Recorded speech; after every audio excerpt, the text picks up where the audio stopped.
다큐 3일이 안동역 에피소드가 많이 회자됐던 편이잖아요. 10년 뒤에 만나자. 비현실적이잖아요. 10년이 흘러서 기억나고 다시 만나야겠다 그렇게 된 거죠. 그러면 20년 넘도록 VJ 하시는 동안 떠오르는 사람 혹시 있습니까? 그런 거 있어요. 다큐상이 오래되다 보니까 카메라를 들고 기다리고 있는데 할머님이 다가오신 거죠. 이렇게 더듬더듬 하는데 보면은 앵글이 막 흔들려요. 제가 그때 눈물이 났던 거는 안녕하세요, 한석준입니다. 이 시대의 대가들의 순도 높은 지식을 전하는 지식인 초대석, 오늘은 특별히 다큐멘터리의 대가 두 분을 모셨습니다. 다큐 3일을 현재 연출하고 계시는 두 분의 VJ 분들이십니다. 이지원 VJ님 그리고 박지현 VJ님이십니다. 어서 오십시오. 네, 반갑습니다. 반갑습니다. 반갑습니다. 아유, 네. 다큐 3일만 몇 년 하셨죠? 15년, 16년째 되는 것 같습니다.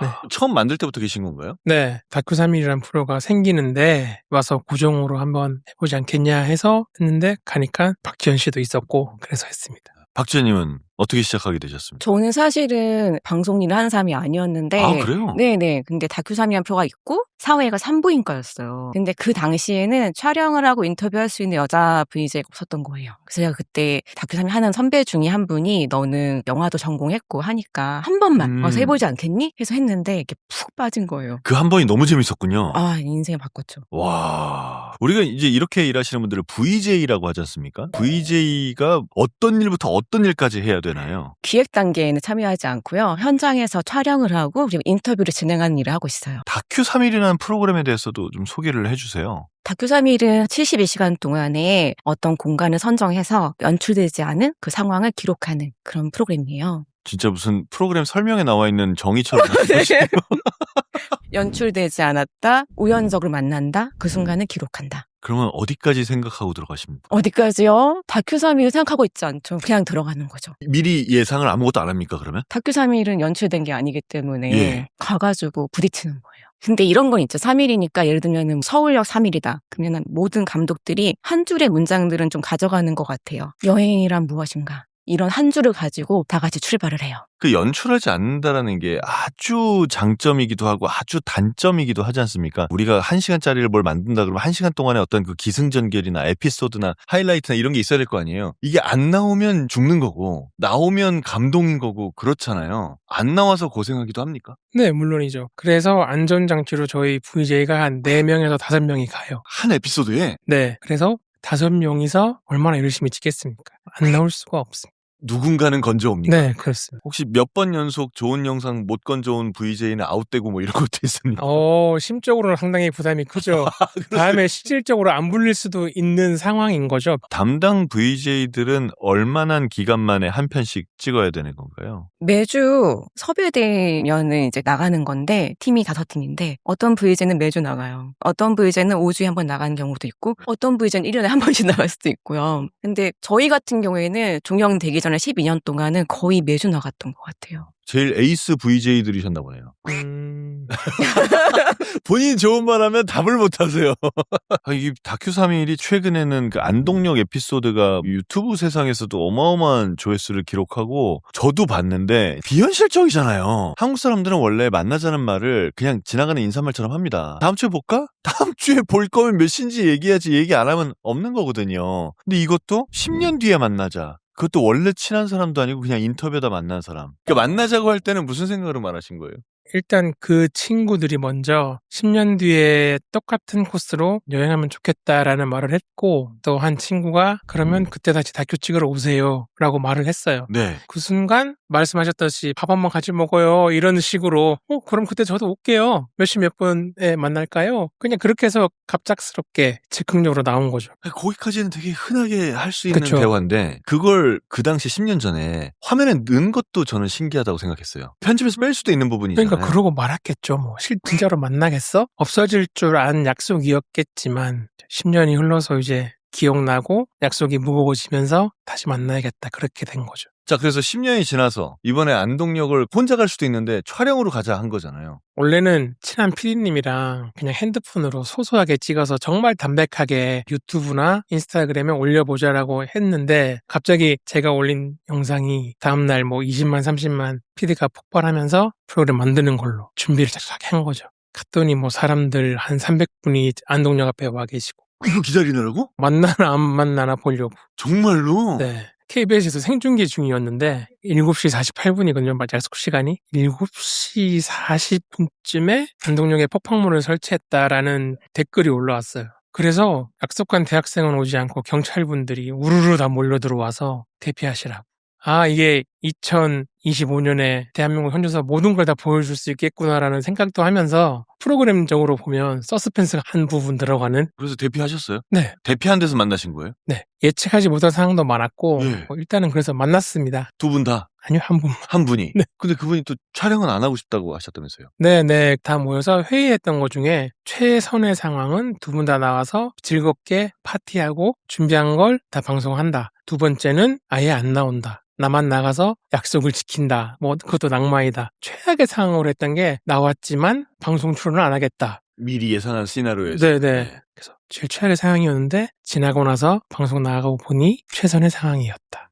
낭만적으로 나갈 수 있었다라고 생각합니다. 저는 그 촬영을 안 한 것까지도 너무나 따뜻했어요. 배려잖아요. 사실 우리 방송쟁이의 욕심이 당연히 나갔으면 좋겠죠. 나왔는데 그리고 다시 그 길을 걸었으면 좋겠죠. 근데 안 하고 싶다잖아요. 근데 그걸 딱 배려해 주신 게 저는 정말 멋있었어요. 그리고 자기도 안 하고 싶은 마음인데 나오신 것도 고마웠고. 감사한 마음이죠. 약속을 지키고 싶었대요. 저랑 같이 똑같은 마음이었겠죠. 10년 잘 살아냈노라고 말해주고 싶고 그대도 나도 잘 살았다. 이거 보여주고 싶어서.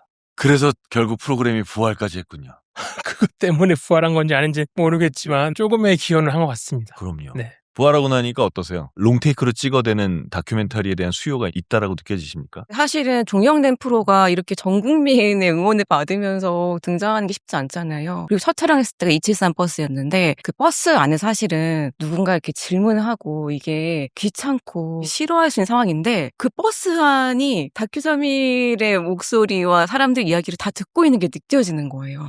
이게 다큐3일의 힘인가? 사랑이 가득하다, 버스 안이 벅차다, 이런 마음이 있었어요. 사실 다큐멘터리가 너무 예상하지 못한 실제 상황으로 돌아가기 때문에 어떤 순간엔 그래 지금은 카메라를 내리자라고 판단할 때도 있을 것 같아요. 안동역에서 대학생분이 찍기 싫다고 했던 것처럼. 그랬던 거 혹시 기억나는 거 있으신가요?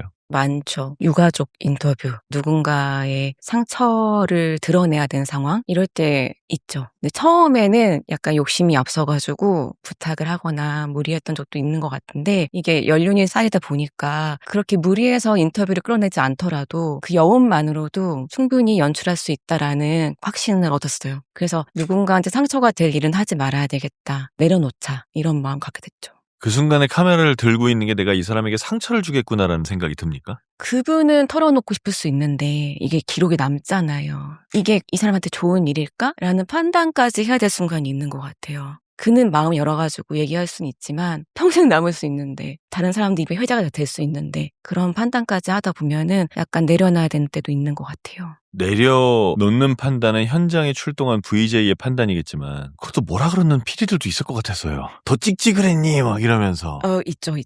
다음 주에 안 불릴 수 있는 거죠. 그런 일들이 반복되면. 근데 사람이잖아요. 일이 뭐라고. 두 분 모시고 찍으니까 지식인 초대석을 찍는 느낌이 아니라 방송국 동료들끼리 카페에서 얘기하고 있는 것 같은 느낌이 좀 더 강하게 들고 있네요. 그러니까요. 방금 그런 질문은 다른 데서 안 하시거든요. 그러니까요. 왜냐면 뻔히 상상이 되잖아요. 네네네. 그 당연히 PD 책무기도 하고 저희도 왜 인터뷰하다 보면 이 이상은 말하면 아플 것 같은데? 라는 생각이 들어서 이제 거기서 그만했을 때 야 한마디 더 물어봤어야지 라고 올렸어야지. 예. 그런 얘기를 들을 때가 있으니까. 지금까지 20년 넘도록 VJ 하시는 동안 카메라 들고 만난 사람 몇 명인지 한번 세보셨어요? 몇 명쯤 될까요? 다큐 3일 한 편당 한 20명, 30명을 만난다 치면 지금 700회니까요. 2만 명? 2, 3만 명이 카메라 네. 앞에서. 짧든 길든 대화를 했었겠죠. 혹시 그렇게 지나간 2, 3만 명 가운데 지금 오늘 얘기하면서 갑자기 머리에 떠오르는 사람 혹시 있습니까? 제가 홍대 편을 찍고 있었는데요. 홍대 버스킹하는 충청도에서 올라온 청년이 있었어요. 그래서 엄마 용돈 주세요 이런 노래를 막 불렀는데 기가 좋았거든요. 그래서 그분 주인공화 해야겠다 해서 버스킹하는 장면 찍고 마지막 날 그분이 또 홍대 놀이터를 청소하고 있었어요. 그래서 뭐 어떤 사람이 되고 싶냐는데 자기는 꼭 예술을 하려면 홍대에 오지 않고 지역에서도 예술을 할 수 있는 그런 공간을 만들고 싶다 라면서 아주 밝은 기운으로 빠이빠이한 청년이 있었거든요. 그분이 뭐 하시나 참 궁금합니다. 진짜 그런 일을 하고 있을지. 네, 그 청년이 참 벚꽃을 좋아했거든요. 네. 장범준 씨더라고요. 정말로? 네. 아, 궁금합니다. 정말로요? 네, 잘 지내고 있나 궁금합니다. 잘 지내시겠죠? 그죠? 뭐, 네, 예. 네. 아니, 갑자기 너무 궁금한 게 그분은 버스킹하고 그 다음날 그 공간을 치우고 있었나요? 네, 청소하고 있었어요. 쓰레기들이 많으니까. 우리 박지현님은 어떠세요? 그동안 만났던 2, 3만 명 가운데 지금 생각나는 분이 있다면? 최근에 하이닉스 반도체 공장을 찍었거든요. 근데 찍고 있는데 어떤 여자분이 다가와서 다큐 3일 진짜 맞냐고, 자기가 너무 팬인데 인터뷰 가능하냐고. 그래서 가능하다. 그래서 그분이 사무실 가서 이렇게 인터뷰를 하는데, 그분이 하이닉스 들어오기 전에 스타트업을 창업을 했는데 2년 동안 자신의 모든 걸 걸었음에도 불구하고 잘 안 된 거예요. 사실 근데 그 과정이 얼마나 힘들었겠어요. 매일매일이. 그래서 가장 힘들었던 순간마다 소주를 마시면서 틀었던 게 다큐 3일이라는 거예요. 그 긴 터널 안에서 자긴 나올 수 없을 것 같았대요. 도저히 나는 빛을 볼 수 없을 거야, 이런 생각을 했었는데, 그랬던 자신이 다큐 3일 카메라 앞에서 그 순간에 말하고 있는 지금이 너무 벅차다. 죽는 순간에 떠올릴 몇 가지 순간 중에 하나가 될 것 같다. 그러고 지금 내가 이런 이야기를 카메라 앞에서 하는 걸 보면서 인생은 살아볼 만한 것 같아요 라고 말을 하는 거예요. 그래서 저도 너무 벅찼고 약간 뭉클했고, 그분도 약간 뭉클하고 막 그랬어요. 똑같이 지금 이 순간에 소주 한 병 들고 방에서 이걸 보는 사람들이 있다면 엄청 용기를 주는 말이었겠네요. 네. 그래서 그분이 다가온 거래요. 나 같은 사람이 보고 좀 힘을 냈으면 좋겠어가지고. 이 지나가는 기억나는 사람들 얘기하기로 하면 10명씩도 얘기하시겠는데요? 네, 많죠. 근데 제가 다큐 3일 유튜브 옛날 방송을 이렇게 못 보게 했는 게, 할머니들 많이 찍잖아요. 정도 많이 나누고, 대부분 할머니들이 헤어질 때 다음에 또 올 거지 내 딸, 뭐 이러면서 헤어지거든요. 그럼 저는 약속을 늘 하죠. 올게요. 근데 저는 이게 변명이지만 매주 3일을 나갔어요. 그리고 답사까지 하면 4박 5일을 12년 동안 매주 했던 거예요. 그러니까 그 할머님들을 만나러 가야지 하자는데 게 좀 시간이 이렇게 됐는데, 가끔 옛날 유튜브를 보면은 댓글에 그 할머님이 돌아가셨다 이런 댓글도 달리거든요. 너무 무너질 것 같은 거예요. 몇 개 보셨군요, 그런 댓글을. 그렇죠. 그러니까 저랑 찍은 게 너무 따뜻하고 할머님한테 정을 느낀 분들이 일부러 찾아가서 그 주막 할머니 돌아가셨더라 이렇게 쓰면 저는 여러 가지 미안함도 들고 막 그렇죠. 출연자들을 전혀 예상하지 못한 자리에서 우연히 다시 만나기도 합니까? 그렇게는 없습니다. 그냥 예전에 출연했던 분들이 인스타그램 와서 뭐 댓글 다는 정도? 예전에 어디 출연했었어요? 뭐 이 정도고, 직접 만난 적은 없어요. 지현님도 없으세요? 아니, 그런 거 있어요. 다큐상이 오래되다 보니까 사법연수원 찍고 있는데 갑자기 저기요. 그래서 네, 근데 저 기억 안 나세요? 저 서울대에서 인터뷰했잖아요 하는 거예요. 그러니까 서울대에서 인터뷰했던 분이 사법연수생이 돼가지고 이렇게 만난다든지, 아니면은 어떤 동물원에서 사육사의 보조였던 대학생 분을 몇 년 뒤에 여수 뭐 아쿠아리움에서 사육사로 제가 인터뷰하고 와. 뭐 이런 순간들이 있죠. 저 이것도 있어요. 지하철 2호선 때 찍었던 분이요. 2호선에서 가족 병문안 때문에 지방에서 올라왔다, 뭐 이런 어르신이었어요. 근데 제가 몇 년 뒤에 어떤 섬에 가서 섬의 이장님을 찾아봤는데 그분인 거예요. 그래서 지하철 2호선에서 만난 분을 제가 섬에서 만나가지고 다시 또 취재하게 된 거죠. 너무 의외의 장소에서 다시 만나셨네요. 그 섬의 이장님이 서울로 가족 병문안을 왔었던 거군요. 네. 와, 진짜 2, 3만 명을 만나면 별일이 다 있군요. 그럼요. 세상은 좁습니다. 자, 그러면 이제 안동역 제외하고 제일 신나게 촬영했던 건 뭐예요? 신나게 촬영했던 건 초창기 때인데, 사직구장이. 아, 예. 저는 29살 때 야구장을 처음 가봤어요. TV로 보는 건 좋아했는데 처음 가봤거든요. 사람들이 가득 차 있는데 주황색 비닐봉지를 쓰고 부산 갈 그 함성이 나에게로 다가오는데 너무나 신났었어요. 울컥울컥도 했던 것 같아요. 그 기운이. 그래서 그때 처음 야구장의 신남을 느꼈었어요. 그럼 그걸 어떻게 담으셨어요? 동시에 그런 생각했을 거 아니에요? 야, 이걸 내가 화면에서 잘 전달해야 되는데 막 이런 생각도 했을 거 아닙니까? 근데 그런 생각을 하면 분명 카메라도 잘 담겨 있습니다. 카메라 앞에 있는 감정들은 고스란히 잘 담기는 편이더라고요. 그래서 분명 보는 사람들도 감동적이지 않아요. 반면에 얘기하면 또 눈물 글썽글썽 하실 것 같은데, 많이 회자됐던 편 중에 하나가 고물상 편이잖아요. 그 할머니를 어떻게 찾으셨나요? 거기서부터 한번 얘기해볼까요? 찾은 게 아니고 오신 거죠. 오신 겁니까? 네. 그렇죠. 제가 카메라를 들고 기다리고 있는데 그분이 다가오신 거죠. 그래서 저는 기록을 한 거죠. 사실은 쉽지 않죠. 그분이 담긴 영상이 이렇게 오랜 시간 회자가 되는 거는 너무너무 보기만 해도 연민의 마음이 들어서잖아요. 근데 그거를 바로 앞에서 촬영을 해야 된다는 건 얼마나 힘들었겠어요. 제가 그때 눈물이 났던 거는 할머님이 그 고물상을 팔고 받은 동전을 떨어뜨려서 바로 앞에 있는데 그거를 못 찾으시는 거예요. 앞이 잘 안 보이시니까. 그래서 이렇게 더듬더듬 하는데 제가 그걸 앞에서 이렇게 찍으면서 내가 사람이라면 개입을 해서 저 동전을 주워드려야 되는 건가? 근데 아니야, 난 개입하지 말고 저 할머님이 저렇게 힘들게 모아온 고물상으로 판 그 간신히 얻은 돈을 저렇게 더듬는 저 손을 찍어야 돼. 그게 다큐멘터리 감독 역할이야 라는 그 번뇌 있잖아요. 있을 것 같아요. 근데 저는 안 찾아드렸죠. 근데 이게 맞나? 그러면서 이제 그 눈물이었던 것 같아요.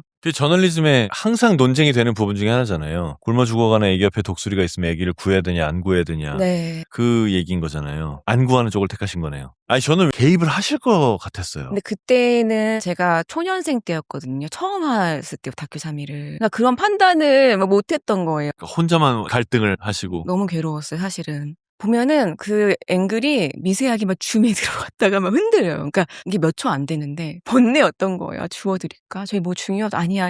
어떻게 하지? 하다 보니까 다행히 금방 주우셨죠. 근데 지금은 개입을 하죠. 찍을 만큼 찍고 빨리 도와드리면 되니까. 네네, 그런 것 같아요. 그러니까 개입하는 순간도 기록을 하죠. 다큐 3일은 그게 가능한 프로니까. 네. 누군가의 삶의 옆에 있는 그런 프로가 됐으니까 이젠 괜찮은 거예요. 3일 안에서는. 그것도 다큐 3일이라는 프로그램의 특징이 될 수 있겠네요. 맞아요. 그렇게 굳어온 거죠. 그런데 사실은 제가 우는 장면이 찍힌 것도 이게 참 말도 안 되는 일인 게 저희가 사실 감독들이 다 각자 흩어져서 찍기 때문에 제가 우는 게 찍힐 수가 없어요. 근데 그 당시에 제가 점심시간이었고 저 혼자 남아서 다른 분들은 밥 먹고 오시라고 교대로 이렇게 하고 있었던 거예요. 그래서 제가 이렇게 울고 있을 때 점심 드시고 오셨던 그 감독들이 다 본 거죠. 그 중에 한 명이 이분이었고 제가 우는 장면 찍은 게 지원 감독님 아니십니까? 그래서 그 장면이 남은 거고 그것도 참 신기해요. 밥 먹고 오다가 울고 있는 걸 보고 무슨 생각이 드셨어요? 찍어야겠다.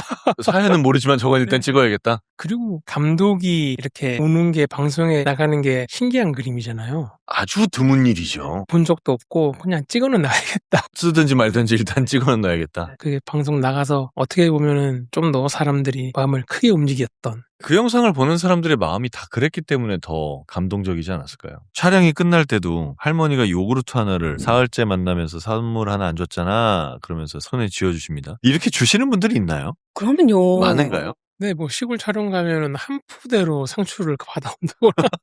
진짜 싱싱한 걸 받아오시네요. 네, 받아가면 김영란법에 걸려요라고 방어를 해도 그런 게 어딨냐고. 다 손에다 쥐어주시고. 3일이지만 되게 많이 쌓이는 거죠, 정이. 그래서 항상 헤어질 때면 벌써 끝났어? 이런 말들을 되게 많이 하시거든요. 3박 4일이라는 시간 동안 쌓였으니 뭐라도 더 챙겨주고 싶고. 진짜 아들, 딸 같으니까. 가져가라고 두 손 무겁게. 거의 뭐 시골 같은 데 가면은 항상 그렇습니다. 뭐 받아보셨어요? 기억나는 게 정선 5일장 찍을 때였는데 시장 아주머니 중에 한 분인데 잠깐 오래요. 그러니까 오늘 끝나지? 그래서 내가 담근 장아찌인데 싸가지고 왔다고 주섬주섬 싸주면서 너무 열심히 사는 모습이 너무 기특해서 내가 주는 거야 하는데 좀 벅찼죠. 뭐라도 주시려고 그걸 또 준비해 오셨네요. 심지어 제가 찍은 분도 아닌데 열심히 사는 모습이 좋아서. 그러네요. 다큐 3일을 보는 묘미 중에 하나가 아무 계획이 없이 시민들을 만나고 인터뷰를 하는 거잖아요. 근데 그분들 가운데 명언이 나올 때가 있어요. 두고두고 곱씹을 때도 있고 뭐 유튜브에 쇼츠로 엄청 돌기도 하고 그러는데 그중에 하나가 그 기찻길 기억나십니까? 앞을 보고 있으면 직선인데 뒤돌아보면 구불구불해. 내 인생도 이런 거 같아. 지나고 나면 다 구불구불했더라고. 진짜 그 명언은 우리나라 사람들 거의 다 알걸요. 계속 저도 짤로 보고. 눈물 흘리고 그러니까.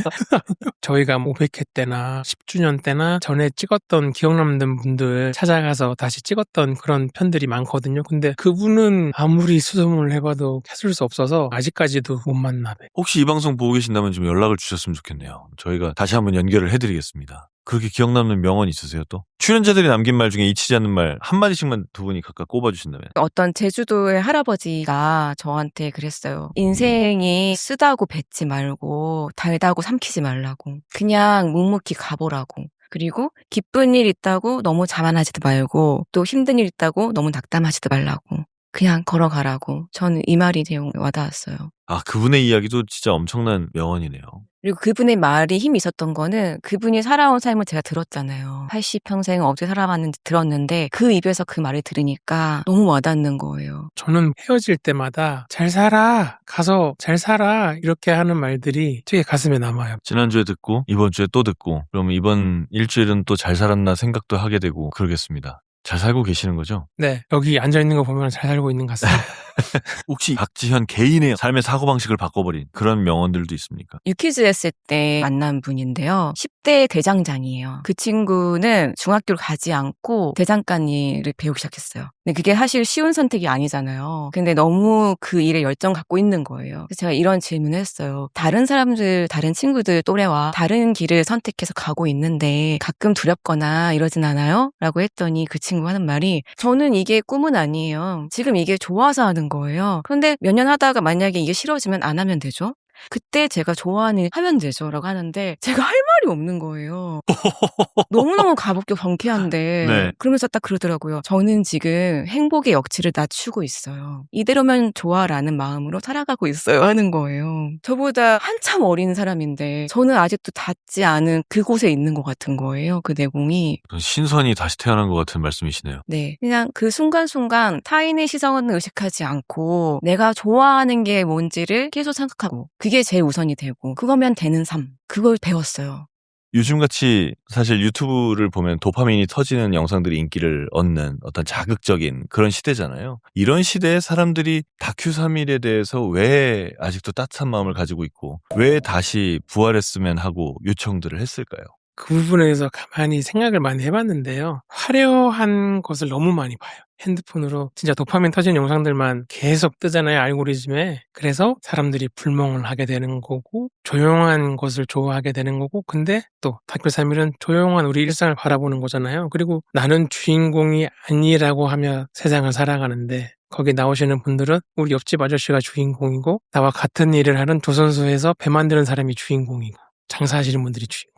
그래서 그 생각을 하는 것 같아요. 나도 주인공이 될 수 있나? 그리고 자기의 비슷한 처지들 보면서 이제 힐링하는 것 같고 나는 저분보다 낫지 이런 생각을 솔직히 하잖아요. 그래서 사람들이 그냥 머리 쉬고 가만히 바라볼 수 있는 프로그램을 바라는 것 같긴 해요. 요즘에. 일상이 그리운 것 같아요. 너무나 만들어진 것 같지 않은 화려하지 않은 평범해 보이는 그런 일상들. 어떻게 보세요? 비슷한 생각이십니까? 다큐 3일 좋아하시는 분들 이유를 여쭤보면 나만 이런 게 아니었구나 이런 생각이 든대요. 그러니까 사실은 이 다큐 3일에 나오는 거 보면은 특별한 게 나오는 게 아니고 그냥 어떤 날은 밥이 맛이 없어서 좀 슬프고 또 어떤 날은 별거 아닌 거에 기쁘고 막 그렇잖아요. 그런데 우리도 그렇잖아요. 그런데 그거를 누구한테 털어놓을 수는 없잖아요. 근데 3일 보면서 그래 나만 이렇게 외롭거나 나만 이렇게 슬프고 나만 이렇게 기쁜 게 아니구나 다 이렇게 살아가는 거구나 이런 위로 그리고 덜 외롭게 되는 것 같아요. 지금 박지현님 말씀하시는 거에서 많은 장면들이 떠오르네요. 우연으로 행복했던 거, 우연으로 우울했던 거. 최근에는 어떤 일이 있었냐면 상암동에 가는데 버스를 타야 되는데 진짜 신호등 건너기 직전에 버스가 지나가는 거예요. 그래서 에이 그러면서 건넜거든요. 그래서 건너서 버스 정류장에 가자마자 텅 빈 버스가 한 대 더 오더라고요. 두 개가 붙어왔던 거예요. 너무 이제 기분이 좋더라고요. 근데 이제 이런 거가 뭐 그렇게 인생에 대단한 일이겠냐라면 또 그렇기도 하겠지만 이런 거 하나에 행복해지는 게 또 우리기도 하니까 그런 걸 보여주시는군요. 네. 근데 그런 건 연출이 안 되잖아요. 진짜 길게 찍으셔야겠네요. 전 72시간을 기록합니다. 왜냐면 사실 방금 이런 상황 있잖아요. 버스 놓친 상황. 이런 거를 대다수는 신호등은 패스하고 버스 안에서 한 컷 찍고 맞아요. 출근길 회사 앞에서 한 컷 찍고 이렇게 할 수 있잖아요. 그런데 방금 봐요. 그런 상황에서 오늘 럭키한데? 그 럭키함 때문에 면접 갔는데 가서 내가 응원을 받았을 수도 있고. 있죠. 그럼 그 장면 놓치면 안 되잖아요. 그쵸. 근데 그걸 방송을 보는 누군가도 그래 나도 오늘 그랬는데 작은 것에서 좀 행운을 느꼈으면 좋겠다. 이럴 수 있잖아요.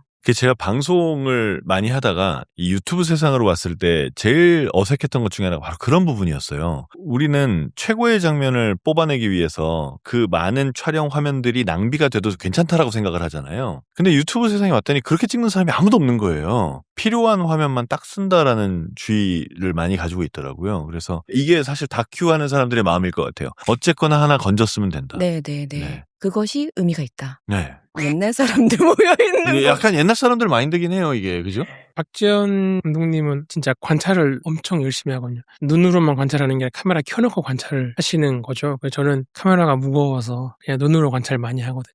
저는 그냥 딱딱 방송에 나갈 거 잘 캐치해서 빨리빨리 찍어내자 이런 스타일이어서 촬영량에서는 거의 절반 수준도 못 미치는. 그럼 그렇게 촬영하실 때 이건 내가 그래도 반드시 찍어야겠다라고 중점을 두시는 부분이 있다면 내가 개입하지 않고 그들끼리 이렇게 흘러가는 감정선들이 있잖아요. 화를 낼 때거나 기쁠 때거나 그때는 개입하지 않고 잘 따라가려고 노력을 해요. 여기서 한 번만 더 웃어주세요. 이렇게 할 수도 있을 법 하잖아요. 다큐를 찍던 뭐 예능을 찍던. 근데 다큐 3일팀은 그 부분에 있어서는 절대 개입하지 않고 가만히 바라본다? 열심히 잘 따라간다. 그 의도를 가지고 있었는데 누가 기분 좋아요? 기분 좋아서 하여서 한번 시원하게 웃었으면 좋겠는데 라고 생각했는데 안 웃어요. 그러면 그 사람이 기쁜 게 화면에 다 안 드러날 수도 있잖아요. 다큐 3일을 보시면 그런 순간들이 굉장히 많이 나가요. 그냥 그 있는 그대로 심심하게. 그래도 사람들은 다 느끼는 것 같더라고요. 프로그램의 이렇게 흐름을 보면 내적으로 즐거워하는 것도 그분 표정에서 느껴지는 것 같아요. 그렇게 느껴질 때까지 찍으시는군요.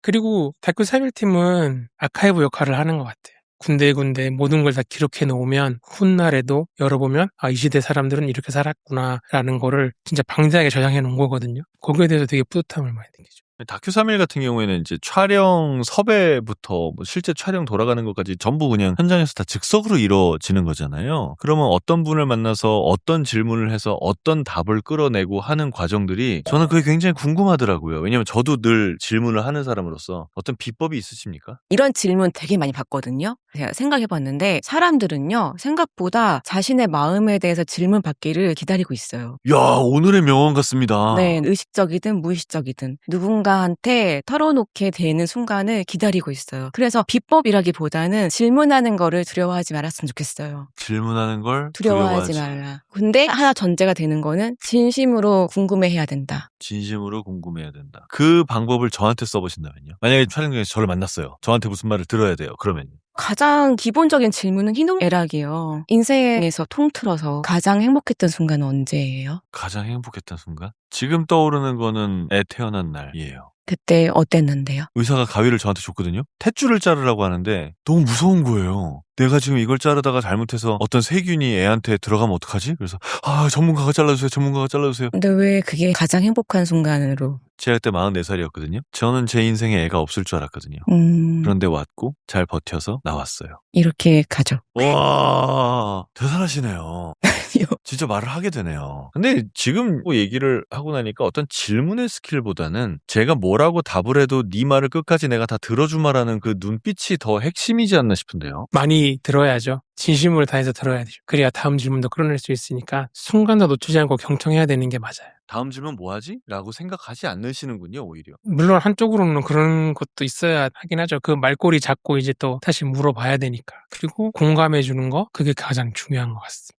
진짜로 저는 공감했거든요. 그러니까요. 그렇게 느껴져서 제가 계속 주저리 얘기를 하고 있었네요. 그 자세를 제가 진심으로 배우겠습니다. 감사합니다. 말을 잘 안 하려고 하는 사람에게 대답을 끌어내는 방법이 있습니다. 저는 거기에 대한 스킬 아직도 연구 중인데요. 그냥 옆에서 가만히 있어요. 가만히 있다가 저 이제 가볼게요. 그냥 떠나거든요. 그러면 밥이나 먹고 가요. 이런 말이 분명히 나옵니다. 그냥 가만히 옆에서 귀찮게 안 하고 그냥 있으면 그분도 에휴 먹고 산다고 노력한다 이런 느낌인지 결국에는 한마디 두 마디씩 열거든요. 근데 저는 아직까지 거기에 대해서는 열심히 공부하는 중이고 아직도 잘 모르겠어요. 그 부분에 대해서. 이 사람의 마음을 여는 게 상당히 너무나 어려워가지고. 그 사람에게 좀 시간을 주시는 편이군요. 네. 싫을 수도 있는 거잖아요. 강요를 하면 안 되니까 그냥 가만히 기다렸다가 그래도 안 되면 그냥 포기해야죠. 때론 포기하는 것도 중요한 방법이겠네요. 네, 3일 안에 찍어야 되니까 다른 사람한테 빨리 가봐야죠. 근데 박지현님은 되게 사람을 잘 여는 스킬이 대단해요. 어떻게 하세요? 같이 우십니까? 그런 거 있는 것 같아요. 말을 안 하는 사람은 때로는 그 침묵 자체가 대답인 것 같기도 해요. 제가 기억에 나는 게 자꾸 에피소드 생각이 나는데 인쇄골목을 촬영할 때였는데 그 인쇄골목에서 가장 오래된 인쇄 기계를 가지고 씨름하고 있는 그 자체가 너무 그림이잖아요. 거기서부터 안 어울리네요. 그쵸. 없는 그리고 풍경이네요. 욕심나잖아요. 궁금하잖아요. 저 오래된 기계를 다룰 때 이 청년의 마음이 어떤지 그래서 여쭤봤어요. 어떤 마음이에요? 했는데 말이 없으셨고 거의 자신은 그렇게 크게 생각도 해본 적도 없고 그냥 하는 거다. 뭐 애정도 사실은 많지 않은 것 같다. 이런 말을 하셨거든요. 근데 제가 그때 택한 방식도 그냥 옆에 있었던 것 같아요. 과연 그럴까? 그냥 애정 없이 저곳에서 저런 표정으로 같이 일할 수 있을까? 그게 아닌 것 같은데 뭔가 아닌 것 같다라는 믿음이 있었던 것 같아요. 그래서 옆에 있다가 그냥 내일 또 올게요 한마디만 남기고 그냥 왔어요. 근데 다음날 갔는데 그분이 저한테 툭 하고 이러더라고요. 어제 그렇게 말을 해놓고 나서 마음 한켠이 되게 아리더래요. 내가 이 일에 그렇게 말하면 안 됐던 거였는데 엄청 애정 있는 분이었네요. 네, 그러면 안 되는 거였는데 제가 사실 들어올 때는 저도 꿈도 있었고 그랬는데 매일매일 이렇게 일하다 보니까 잊고 있었던 것 같아요. 그렇게 말하는데 그 말이 보석 같았어요. 말이 없는 사람 혹은 정답을 아직 찾지 못한 사람을 그냥 기다려줬을 때 나오는 보석? 두 분이 진짜 다른 사람이시네요. 같은 프로를 하고 같이 VJ로서 촬영을 다니시지만 두 분이 진짜 다른 사람이고 그래서 두 분의 시선이 다를 거라는 느낌이 들어요. 지금 얘기하는 거 보면 어떤 사람? 그 순간의 감정? 이런 쪽을 굉장히 중시 여기시는 것 같고 사라져가는 것들에 대한 감정이 어마어마하시네요. 대장장이나 인쇄소나 되게 좋은 포인트인 게 그 다큐사미 감독들이 4명, 5명이잖아요. 그러니까 그런 식으로 다른 시선들이 있기 때문에 퍼즐처럼 그 매력이 딱 담겨요. 그러니까 언제는 사라지는 것들, 언제는 사람의 마음, 언제는 동네 이렇게 쭉 나뉘어서 돌아가는군요. 누구는 아주 건조한 질문을 던지는 사람도 있고 또 누구는 저처럼 아주 질퍽하게 한 삶에 들어갔다 나오는 경우도 있고 그런데 그게 이제 한 프로 안에서 잘 어우러지는 거죠. 지원 VJ님은 약간 감성적인 세련미가 있는 것 같아요. 전 좀 찐하고 이렇게 군더더기 없이 세련미가 있는 것 같아요. 조금은 드라이하게 보시는 편이신 거. 하지만 드라이하다고 해서 감정이 없는 게 아니라 감정은 오히려 엄청 깊은데 그걸 드라이하게 처리하시는 것 같아요. 맞나요? 네, 맞습니다. 그러니까 나는 어떤 사람인가? 나는 이렇게 봐야지 뭐 이런 생각 하십니까? 저는 약간 내 의견이 담기면 좀 안 된다고 생각하거든요. 관찰에 의견을 담으면 안 된다. 그냥 있는 그대로 보여주는 거. 그래서 질문도 저는 어떤 말이 나오든 간결하게 하는 편이거든요. 근데 뭐 마음이 당길 때도 있겠죠. 그때그때 다르긴 한데 항상 카메라 뒤에 있으려고 해요. 그게 어떻게 보면 이지원님의 VJ로서의 철학이겠군요. 네, 다큐 찍는 때는 그런 감정으로 찍고 있어요.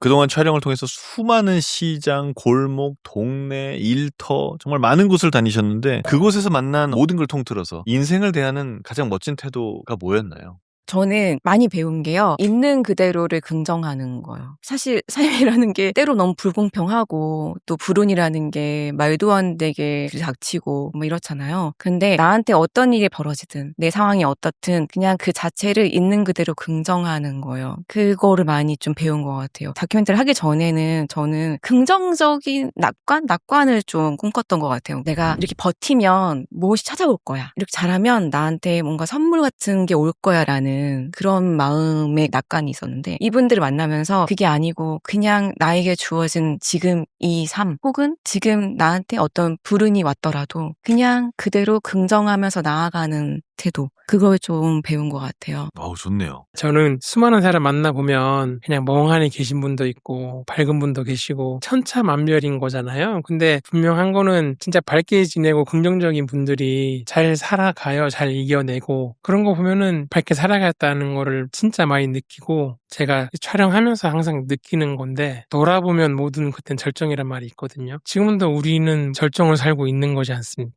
안 됐다고 뭐 화낼 것도 없고 잘 됐다고 너무 크게 기뻐할 것도 없고 그냥 모든 순간순간이 절정이니까 그냥 살아가면 절정의 순간을 사는 거다라고 참여를 하면서 많이 배웠어요. 그런 감정을 지니고 살자 이런 것들. 두 분 다 오랜 세월 동안 다큐멘터리를 제작하시면서 이제 다큐멘터리의 대가가 되셨는데 소위 자기가 하고 있는 업에서 성공적인 삶을 살기까지 나의 어떤 장점이 가장 크게 기여했다고 보십니까? 성공의 비결 성공하지 않았습니다. 그럼 지금 상태를 말하는 거죠. 한 번에 그냥 이벤트인 거죠. 제가 그 작년에 안동역이란 10년의 약속 이벤트를 한 번 겪는 거고 또 이게 잔잔해지면 또 나는 내 삶을 그냥 쭉 살아갈 건데 이게 성공은 아닌 거라고 보고요. 그냥 죽는 순간까지 이렇게 쭉 살아가는 거 어쨌든 그렇습니다. 그럼 반대로 기억에 남는 크게 실패했던 순간도 있으십니까? 제가 탱커 재질이라서 어떤 실패도 실패로 느껴지질 않거든요. 그래서 크게 좋았던 기억도 없고 크게 슬펐던 기억도 없어요. 그냥 진짜 이렇게 잔잔하게 인생 흘러가는 중이거든요. 그래서 실패한 적은 없다고 생각하고요. 그냥 성공으로 가는 과정만 있다고 생각하는 주의라 실패한 적은 없습니다. 어느 지점을 향해서 달려가고 있는 중입니다. 지연님은요? 성공의 비결이 뭔가요? 근데 저는 그건 것 같아요. 유키즈를 하면서 정말 많은 분들을 만나왔거든요. 어떤 한 일가를 이룬 분들을 만나서 좀 공통적으로 느낀 게 있다면 근거 없는 자기 확신이 있는 분들이더라고요. 그러니까 지금 내가 가지고 있는 능력이라든지 상황이 나한테 그렇게 성공을 말하고 있지 않더라도 혹은 내가 부족해 보이더라도 먼 미래의 나를 믿는 거예요. 먼 미래의 내가 굉장히 밝게 나를 기다려주고 있다라는 그 믿음이요. 그 믿음이 있으면 좌절하더라도 걸어갈 수 있는 것 같아요. 또 그거를 제가 유키즈 하면서 많이 좀 배웠던 것 같아요. 그것도 되게 좋은 얘기네요. 먼 미래가 나를 환하게 반겨주고 있을 것이다. 그 모습을 그리는 거죠. 그렇게 되기 위해서 나는 지금 이 순간 어떻게 해야 될까라는 생각을 하는 거죠. 다큐멘터리의 장르 중에 우리에게 가장 친숙한 장르 중에 하나가 바로 이 휴먼 다큐멘터리일 텐데요. 이 휴먼 다큐멘터리는 어떻게 만들어지는지 오늘 이 시간을 통해서 한번 생각해 보게 되는 계기가 됐습니다. 오늘도 영상 시청해 주셔서 고맙습니다.